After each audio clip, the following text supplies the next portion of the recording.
보셨어요? 교회가 아닌 곳에서도 이렇게 감사는 우리를 행복하게 하고 감사는 우리의 몸을 건강하게 한다. 이것이 지금 일반적인 대세입니다. 여러분, 감사의 힘의 저자 데보라 로블이라는 분인 감사를 통해 성공한 사람들을 만나게 되면서 감사에 대한 연구를 시작했습니다. 그녀의 연구에 따르면 지금의 모든 나라와 민족들이 말을 가르칠 때 첫 번째 가르치는 단어가 뭡니까? 아빠, 엄마, 아빠, 이걸 가르치잖아요. 그 다음에 뭘 가르칠까요? 고맙습니다. 이건 우리나라 사람만 가르치는 것이 아니라는 거죠. 이것은 모든 나라가, 모든 민족이 엄마, 아빠, 고맙습니다를 가르친다 하는 겁니다. 그리고 우리가 감사의 마음을 품기까지는 0.3초까지 시간이 걸려요. 0.3초 시간이 걸리지만 그 짧은 시간에 내가 감사로 마음을 바꾸는 순간에 아까 우리 강의를 보았듯이 우리의 심장과 혈압과 모든 호흡이 완벽하게 바뀌는 것을 볼 수가 있습니다. 여러분, 감사합니다라는 말이 뇌에 전달되면 시상 하부에서는 마음의 안정을 가져다 주는 물질이 나와서 면역 체계를 활성화시키고 하루에 감사의 인사를 2번만 해도 면역력이 눈에 띄게 좋아진다는 것입니다. 요새 과학자들도 우리 마음의 엔돌핀, 이 엔돌핀 이상구 박사가 한동안 우리 강의를 해서 우리 한국민 누구나 아는 엔돌핀입니다. 엔돌핀. 이 엔돌핀한 것보다 4,000배나 더 강한 바이돌핀이라는 게 있다고 합니다. 이것은 암도 낫는다고 합니다. 너무너무나 능력이 있는데 이것은 언제 생기느냐 하는 겁니다. 바이오돌핀이 내 몸 안에서 바이오돌핀이 언제 나오느냐? 초월자 적는자에 대한 신앙과 감사, 큰 기쁨이 있을 때 이 바이오돌핀이 만들어진다는 것입니다. 여러분, 하나님께서는 오늘 여러분과 제가 건강하고 행복하게 살기를 원하십니다. 그래서 우리에게 범사에 뭐 하라고 그랬어요? 감사하라. 왜 그렇게 범사에 감사하라고 그랬을까요? 범사에 감사하면 내가 행복해집니다. 저 사람과 상관없습니다. 환경과 상관없이 누가 행복해져요? 내가 행복해지고. 여러분, 내가 감사하면은 내 몸에 평안이 오고 내 몸에 여러 가지 건강의 요소들이 내 안에 와서 건강하고 활력 있는 삶을 내가 살아갈 수 있고, 내가 감사할 때 긍정적인 사람이 되어서 삶을 아주 창의력 있게 살아갈 수가 있는 것입니다. 그래서 하나님은 우리에게 뭐라고요? 범사에 감사하라. 한번 해보시겠어요? 시작. 범사에 감사하라. 하나님은 우리에게 범사에 감사하라 이렇게 말씀하셨어요. 그런데 사람들이 감사를 합니까? 안 합니까? 감사 안 합니다. 왜 그럴까요? 여러분, 이게 디모데후서에 보면은요, 디모데후서 3장에는 무슨 말씀을 하고 있느냐 하면은 말세의 특징에 대해서 말씀을 하고 있어요. 디모데후서 3장은. 근데 디모데후서 3장 2절의 말씀에 보면은 말세의 특징 중에 나오는 사람들이 자기를 사랑하며 돈을 사랑하며 자랑하며 교만하며 비방하며 부모를 거역하며 감사하지 아니하며 거룩하지 않음. 말세에 일어날 특징들 지금 나열하는데 그 중에 뭐가 나와요? 감사하지 않는다는 거예요. 감사하지 않아. 이게 말세가 되어 갈수록 점점점 뭐가 없어져가요? 감사가 없어지고 이기적이고 자기밖에 몰라지죠. 그런가 하면 죄인의 속성, 죄인의 특성에 대해서 말씀하는 로마서 1장에서도 그 말씀을 하고 계세요. 로마서 1장 21절의 말씀에 보면은 하나님을 알되 하나님을 영화롭게도 아니하며 감사하지도 아니하고 오히려 그 생각이 허망하여지며 미련한 마음이 어두워졌나니 이렇게 말합니다. 뭐가요? 죄인의 특성이. 인간이 죄인이기 때문에 뭐가죠? 마음이 자꾸 어두워져서 감사하지 아니한다는 거죠. 그러니까 여러분과 제가, 하나님은 우리를 원래 지었을 때는 우리의 행복을 위해서 모든 것을 완벽하게 에덴 동산을 만들고 거기에 우리에게 주셨어요. 그러면 아담과 하와에게 하나님이 기대하는 건 뭘까요? 뭘 원할까요? 감사죠. 누리고 하나님 주신 것을 누리며 뭐하고 감사하며 찬양하며 영광을 아버지께 돌리며 살기를 원했던 거죠.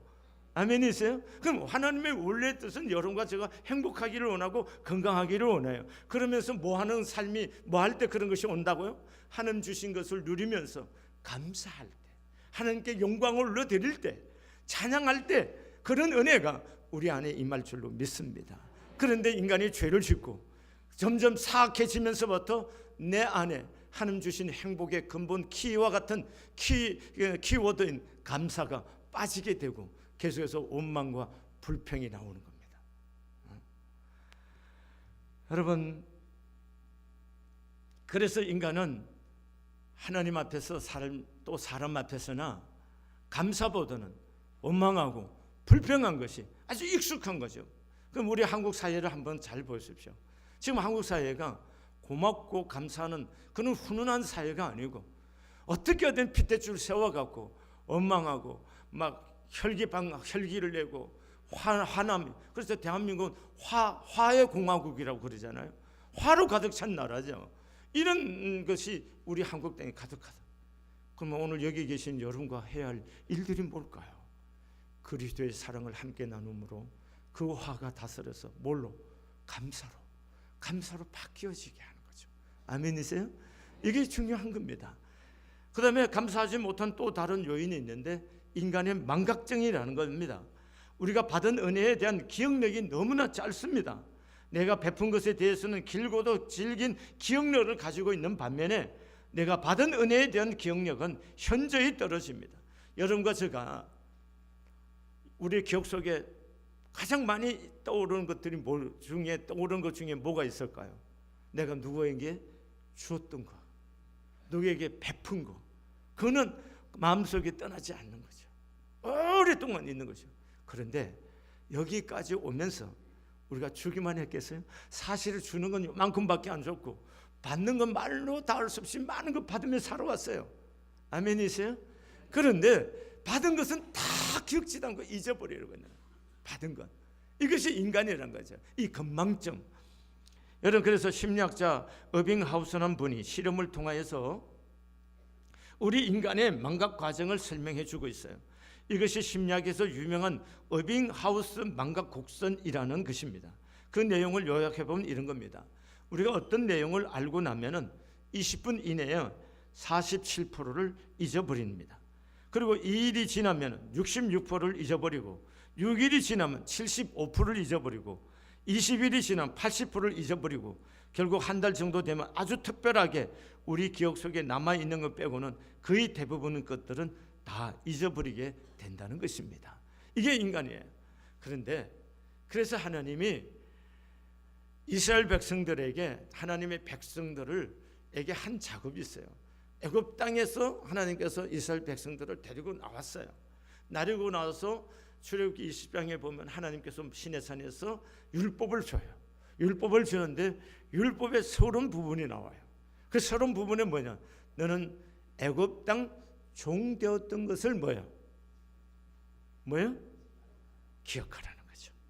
너는 애굽 땅 종 되었던 것을 기억하라는 거죠. 그 다른 말로 표현은 잊지 말아라는 거야. 너희가 본질적인 어떤 인간들이냐? 너는 애굽에서 종살이하던 인간들이다. 넌 그걸 잊어버리면 안 된다. 그러니까 그것을 기억하면서 이 법을 지켜가라. 이런 얘기이지 않습니까? 그리고 하나님께서 이 유대 백성들에게 절기를 지키도록 합니다. 6월절, 7절절, 초막절 이 절기를 지키게 하는데 하나님께서 절기를 지키면서 왜 지키게 하느냐 하는 거예요. 특별히 추수감사절 절기가 초막절인데 이 초막절을 지키는 동안 7일 동안 텐트 생활을 합니다. 그러면서 이 절기를 지키게 해요. 그러면 하나님께서 이 초막절을 지키게 하는 의도가 뭘까요? 이것을 지키면서 장막의 텐트 속에 살면서 너희들이 40년 동안 광야 생활을 했던 것들 뭐 하지 말라? 잊지 말라는 거예요. 잊지 말라. 아멘이세요? 잊지 말라.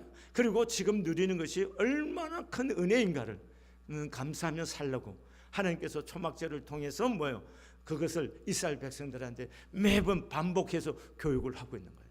하나님의 교육법이 이렇게 놀라운 겁니다. 하나님이 이렇게 반복적으로 하나님의 일들을 기억하게끔 반복합니다. 그래서 오늘 성경 우리가 읽은 본문 2절에 보면은 뭐라고 말씀하셨어요?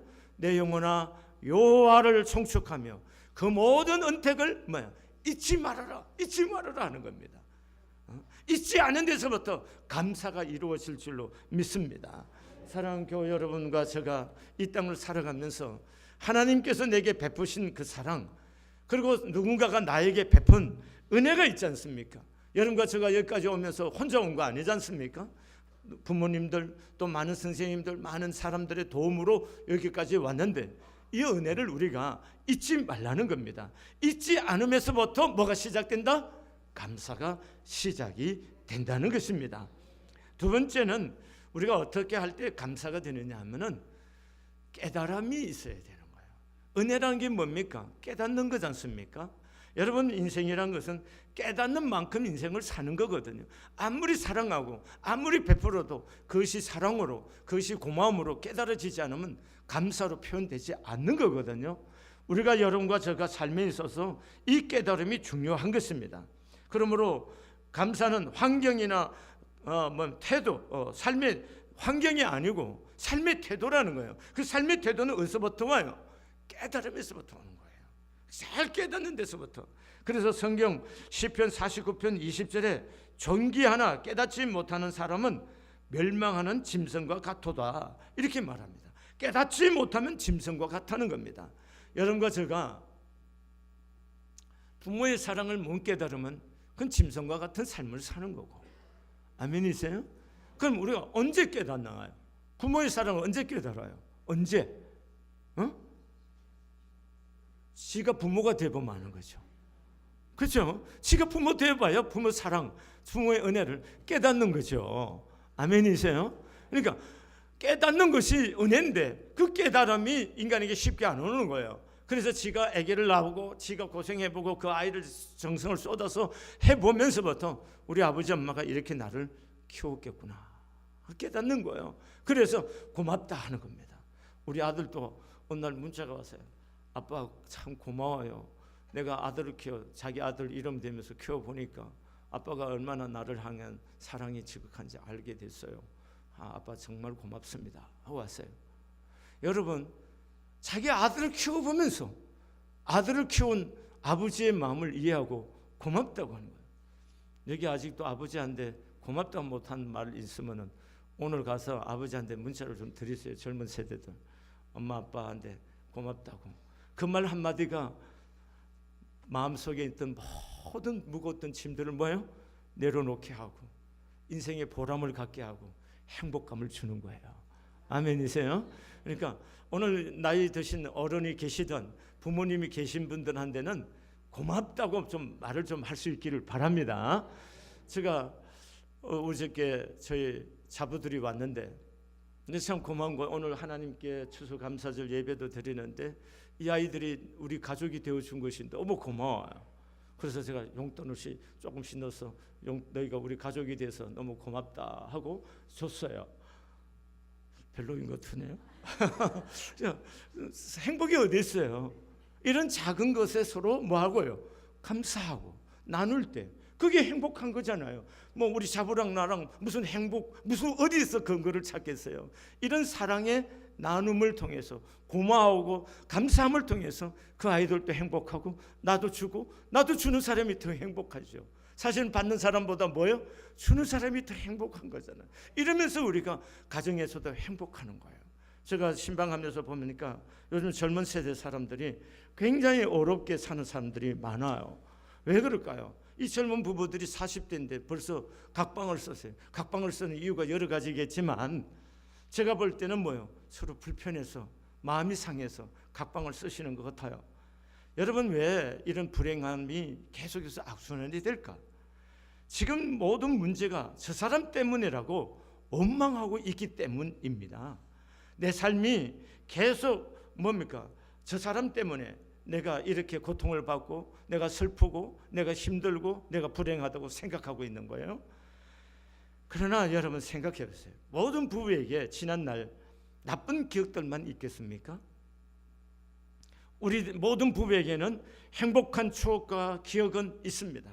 그런데 이 행복한 추억과 기억이 하나도 없고 오직 저 사람 때문에 내 인생이 불행해졌다고만 생각하고 그 생각에 집착하고 있다는 거예요.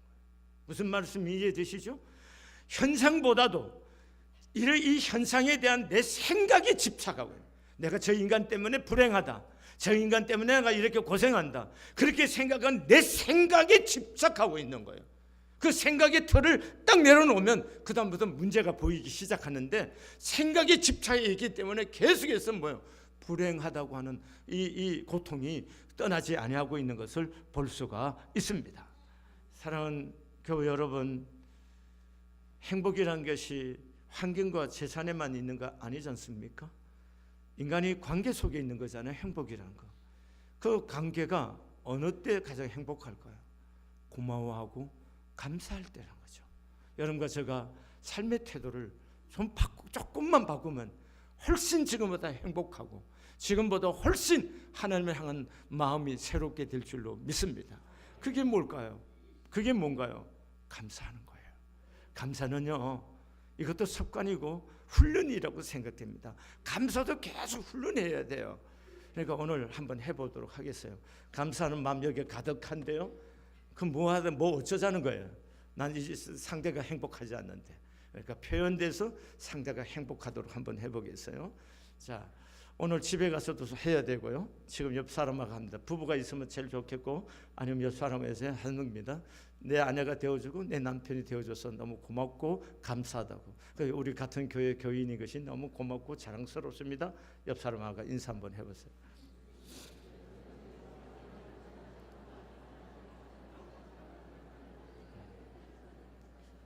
니네들은 왜 안 왔냐요? 해. 사람이 말을 해야 이게 생명이 흘러가는 거야. 자, 앞뒤도 한번 해보세요. 옆에 있는 사람들한테도.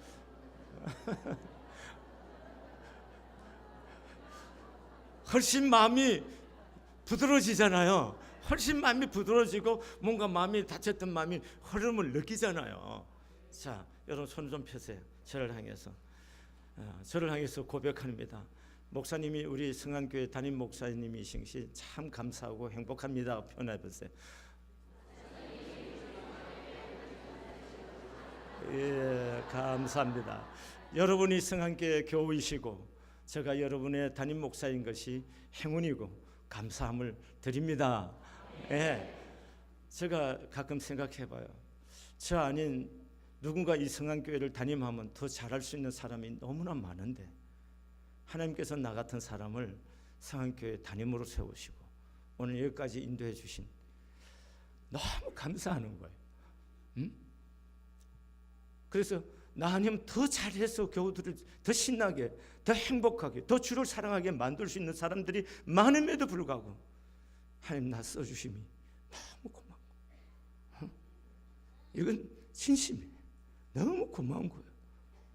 여러분, 그런 이 성안교회 와서 부족한 저를 만나서 그래도 떠나지 않으시고 같이 믿음 생활해 주시고 믿어주시고 사랑해 주시고 저를 담임 목사로 인정해 주신 여러분이 계셔서 제가 너무 행복하고 감사함을 드립니다. 여러분, 우리가 살아가면서 이렇게 내가 어느 직분이든 어느 교회 구석구석에 봉사할 때 나 아니고 다른 사람이 하면 더 잘할 텐데 하나님 나 같은 사람 써주셔서 너무 고맙다, 이 마음 가지고 하면은 여러분 스스로가 행복해지고 여러분들이 하는 일이 자랑스럽고 보람이 있게 될 줄로 믿습니다. 내가 이렇게 하는데 나 안 알아줘요? 여러분 누가 알아주면 그게 뭐 그렇게 대단한 겁니까? 그건 중요하지 않아요. 하나님께서 여러분과 나를 다 보고 계십니다. 그리고 거기에 합당한 은혜를 주시고 하나님께서 축복해 주실 것을 기대하시기를 바랍니다. 그래서 사람이 우리 알아주는 것이 좀 불편해야 됩니다. 누군가 나를 알아주고 그렇게 해주는 것을 불편하게 생각할 수 있어야 정말 주님의 마음을 배워가는 겁니다. 우리가 이 땅에서 칭찬 다 들으면 상을 여기서 다 받은 겁니다. 그럼 네 상급은 없다는 거잖아요. 우리가 이 땅에 사는 것은 아버지께로서 받는 상을 바라보고 이 믿음의 경주를 하는 건데, 여러분과 이 믿음의 경주를 해갈 때 하나님께서 나 같은 거 써주심, 나를 목사로 세워주시고 여러분 장로로, 권사로, 안수집사로, 그리고 여러분 교회학교 교사로, 또 집사로 다양하게 우리 교회 하나님의 몸을 위해서 세워줘서 써주신 그 하나님이 감사가 되고 그게 감격이 될 때 여러분이 행복해지고 하나님이 그런 여러분에게 더 큰 은혜와 복을 허락해 주실 줄로 믿습니다. 여러분, 우리 안에 이런 감사가 소멸이 되면은 사람이 어떻게 변하느냐 하면요, 자꾸 원망하고 불평하면 생각이 둔해집니다. 자꾸 사람이 미련해져 가요. 여러분, 자꾸 감사해 보세요. 성령 안에서 감사. 그럼 성령이 내 안에서 얼마나 민감하게 내 안에서 기뻐하시겠어요. 그 성령이 내 안에 지혜와 명철로 총명을 주셔요. 근데 내가 자꾸 원망하고 불평하면 성령이 내 안에서 어떤 일도 할 수가 없어요. 그러면 어떻게 되느냐? 머리가 자꾸 둔해집니다. 생각이 둔해지고 마음도 둔해져 가는 겁니다. 그리고 점점 고집이 세집니다. 고집이 세지고 완고해지고 분노가 자신을 지배하게 됩니다. 왜 자꾸 노인이 되면은 고집이 세지고 완고해지고, 그럼 조금만 말해도 뭐 노인네들이 분노합니까? 그건 왜 그럴까요? 마음의 감사를 잃어버렸기 때문에 그런 겁니다. 감사를 하지 않으니까 자꾸 뭐예요? 땅이 건조해서 메말라서 딱딱해지듯이 마음이 점점점 굳어져 가는 거예요. 여러분, 우리의 마음을 굳게 하지 않는 비결이 뭘까요? 입을 열어서 좀 감사하다고, 수다스럽지만 고맙다고 이렇게 말을 할 때 내 마음이 부드러워지고 온유해가게 될 줄로 믿습니다. 자, 우리의 눈을 들어 하늘을 한번 보세요. 하나님 감사합니다. 하나님 감사합니다. 하나님 사랑해요. 옆 사람 손 한번 꼭 한번 잡아주세요. 감사합니다. 기도하시겠어요? 그 손 잡고, 하나님